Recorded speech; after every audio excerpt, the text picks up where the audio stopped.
বাপ্পাটা কি এত চিন্তা করো তোমরা? হুম, দুইজন একেবারে চিন্তায় বিভোর। কি যেন চিন্তা করতেছে।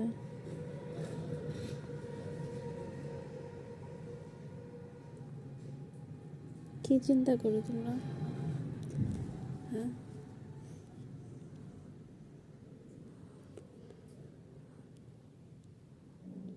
বাপে চিন্তা করতেছে আজকে বন্ধের দিন, একটু গরুর মাংস যদি হইতো, একেবারে কবজি একেবারে খুব মজা হইতো। আর বেটা চিন্তা করতেছে কি যে তো খাওয়ায় কতদিন পরে পরে আমাকে, এই খাবার থেকে আমি কবে মুক্তি পাবো, তাই না? হুম।